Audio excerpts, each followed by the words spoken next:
in a world often filled with fleeting headlines and forgotten stories, some tales cut so deep they leave an indelible mark on our collective conscience.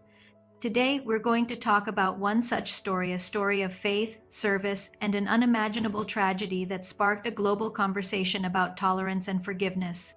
This is the story of Graham Staines.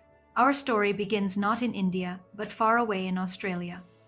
Born in 1941 in Palmwoods, Queensland, Graham Stuart Staines felt a calling from a young age. It wasn't a call to fame or fortune, but a call to serve. In 1965, he traveled to India for the first time, visiting a mission in the state of Odisha, then known as Odisha. What he saw there, particularly the suffering of people affected by leprosy, changed the course of his life forever. He returned to India and dedicated his life to working with the Evangelical Missionary Society of Mayurbhanj. His primary focus was the care of leprosy patients in a home he helped run in the town of Biripada. Now, it's important to understand the context of leprosy at that time. It was a disease shrouded in fear and stigma. Sufferers were often ostracized, abandoned by their families and communities, left to fend for themselves. Graham Staines saw not outcasts, but human beings deserving of dignity and care. He worked tirelessly, not just providing medical treatment, but also washing their wounds, offering them comfort, and helping to reintegrate them into society. He learned the local language, Odia, fluently, which allowed him to connect deeply with the people he served. He wasn't just a foreigner. He became one of them. He married an Australian woman, Gladys, in 1983, and together they raised their 3 children, Esther, Philip, and Timothy, in India. His life was a testament to his belief in loving his neighbor. For over 3 decades, Graham and his family lived and worked among the tribal communities of Odisha. He was known for his gentle nature, his compassion, and his unwavering commitment. He established the Mayurbhanj leprosy home and a hospital, bringing hope and healing to thousands who had been forgotten. His work was not loud or flashy, it was the quiet, consistent, day in day out labor of love. He was simply known as Sabo, a term of respect by the local people who saw him as a friend and a healer. But beneath the surface of this dedicated service, tensions were simmering. In parts of India, a narrative was being pushed that Christian missionaries were using humanitarian work as a cover for forced religious conversions. This narrative, fueled by extremist ideologies, created an atmosphere of suspicion and hostility. Despite there being no evidence of Graham Staines ever forcing anyone to convert, he became a target of this rising tide of animosity. The night of January 22, 1999, is a date that will forever be etched in infamy. Graham had traveled to the village of Manoharpur, about 200 kilometers from his home in Biripada, for an annual jungle camp, a gathering of the local Christian community.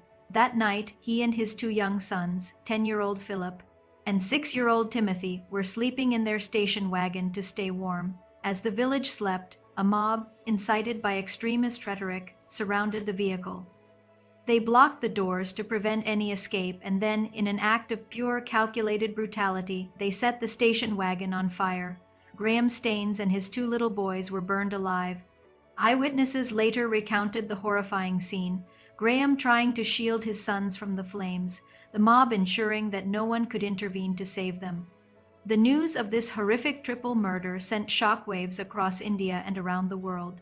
It was a senseless act of violence that defied comprehension. How could a man who had dedicated his life to serving the poor and the sick, along with his innocent children, be murdered in such a cruel way? The then President of India, K.R. Narayanan, condemned the killings as a monumental aberration of time-tested tolerance and harmony and said they belonged to the world's inventory of black deeds. Political leaders, religious figures, and ordinary citizens from all walks of life expressed their outrage and grief. The incident laid bare the dangerous reality of religious extremism and forced the nation to confront some very uncomfortable truths. The investigation that followed identified a man named Dara Singh, a known right-wing activist, as the main instigator. He and several accomplices were eventually arrested. The legal process was long and complex, but in the end, Dara Singh was convicted and sentenced to life in prison for leading the mob that murdered the Staines family. But the most powerful part of this story, the part that truly transcends the tragedy, is what happened next. In the face of unimaginable loss, the world watched to see how Gladys Staines, who had just lost her husband and 2 sons, would react. Would she be consumed by hatred? Would she call for vengeance? Her response was nothing short of extraordinary. In a public statement, Gladys Staines said, "I have only one message for the people of India. I am not bitter, neither am I angry. But I have one great desire, that each citizen of this country should establish a personal relationship with Jesus Christ, who gave his life for their sins. Let us burn hatred and spread the flame of Christ's love." She forgave them. She forgave the people who had murdered her family. She said she held no bitterness towards them and prayed that they would find repentance. This act of forgiveness, in the midst of such profound pain, was a powerful testament to the very faith that her husband had lived and died for. It was a message that resonated far more powerfully than any act of violence could.